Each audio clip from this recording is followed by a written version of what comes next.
today we are here to review Magic Mountains. This is one we picked up at Origins for Szara, and it's by Amigo Games. And before that's my part. Okay, well, I don't want to steal your thunder. It's not by Amigo Games, as far as you know. It's the only thunder I get, so I want it.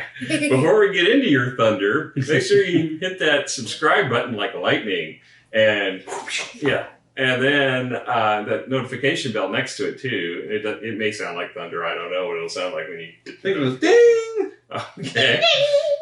So, but go ahead and do that if you haven't already. But if you have, don't do it again. Right. So, but Rob, tell us more about this game. Magic Mountain. This came out in 2021. Overall rank is 10,240 on Board Game Geek. It's rated at 6.8.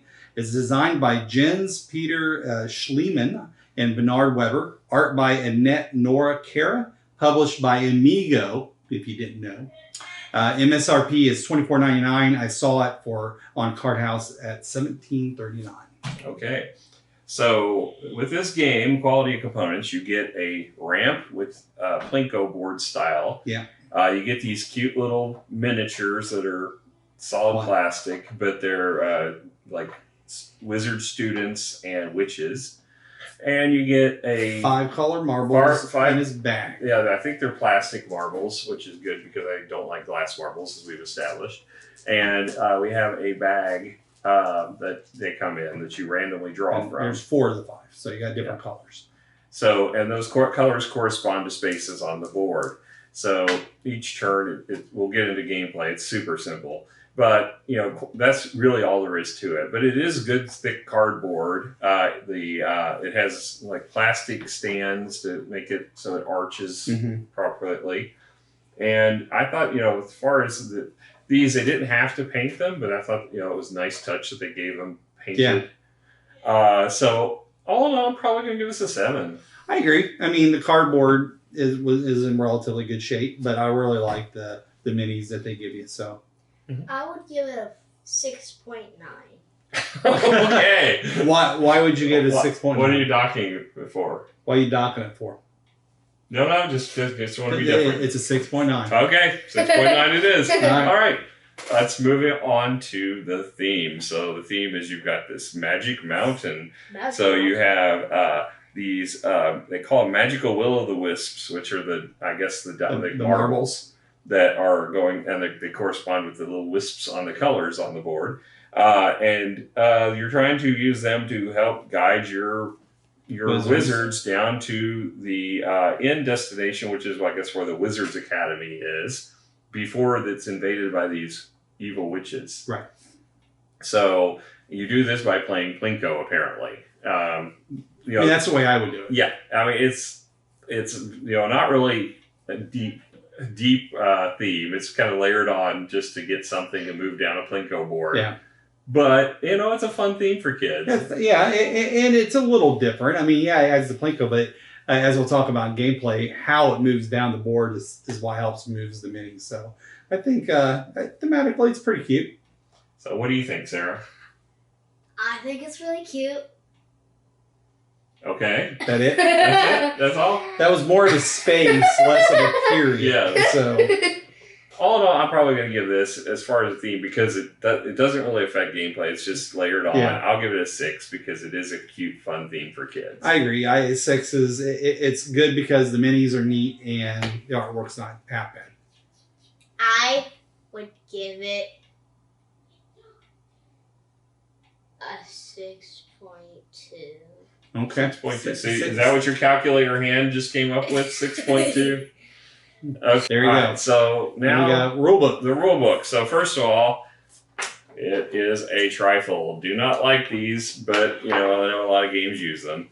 So this one is very simple to learn. It's got a QR code to make it so you can scan to teach you the game. It's laid out pretty nicely as far as the different sections.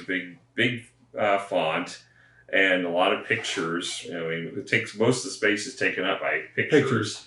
So very little bit on the rules. But that's because the game is so simplistic. And then you've got a variance on the back telling you, because normally you play until you get 4 of your wizard students down to the bottom, but you can play it where you try to get all 6 of them down there before the witches reach it, and they give you kind of your stats if you reach, achieve it. And then they have the variant where you can actually play teams and have team witch versus team student and try to get yours down first. So if you do want to play it competitively, there's the option too, because normally this is a co-op game. Right. So all in all, I mean, it's a simple read. It does effectively teach the game. Mm-hmm. I'm probably going to give it a 7. There's nothing outstanding about the rulebook, but it does its job. Okay. So, all right. You good with that? You good with 7, or are you just going to give us a... You're going to do like a 7.13578. 6.3. Okay. Okay. All right. So let's move on to gameplay. So this is where, I think Sarah's going to probably get involved. Yes. So you've got these wizards at the top, and you've got a bag of 5 marbles, and they're of different colors. So Sarah, pick out a marble, and let's demonstrate how you play this game. So you're going to pick one, and you're going to drop it into one of the slots. She got the white one. When it hits the wizard student, you get to move the student, and if you can do it fast enough, and it hits it again like she just did, then she can advance it again to the next available white spot. So but she hit a witch this time. So she has to move the witch to the next available white spot, which is... And now she got the wizard again, so that one is getting all the way to the bottom almost. So that was a turn. Yeah, and then you just keep changing players going until you hit them all down to the bottom, and then hit them once more, and then they go off the board into your score area, which is the Wizard Academy. So you got 4 wizards you have to get to win the game, or you get 3 witches down there and you lose the game. Yep, it's that simple. It's it's a fun little Plinko board. Now at Origins, when we saw this, they had a giant version of it, and that was really cool. That would be cool. You had like your fist size little wizards and witches that you got to pick up and move, and they had that would be super big cool. ball that was like this large that you dropped. It was really cool. So we're like, well, we kind of want that, but I don't know where we put it in our house. So we settled for the base game retail version. Yes. Smaller. Well, I don't think they were selling it. That was probably the other thing. Right. So, but yeah, I mean, I thought it was a fun little game. We saw it. We enjoyed playing it. There.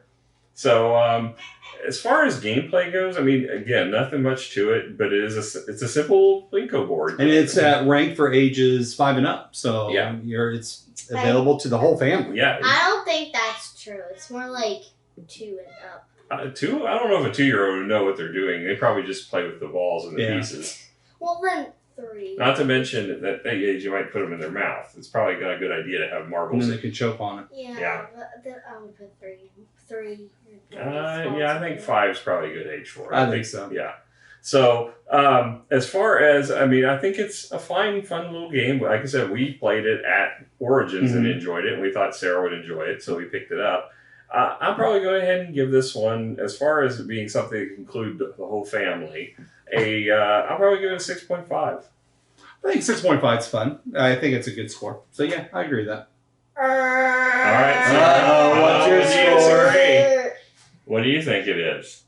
An 8.3. Okay, we'll see. There you go. There you go. The child has spoken. Level for this is much higher. So obviously, it's designed for kids. They enjoy it more than the adults do. So, I think that makes sense. Yeah. So, all right. Well, that's our assessment of Magic Mountain. So, if you've got little ones, this would be a good one to check out. I think so. So, all right. Until next time, Sarah, what don't you say?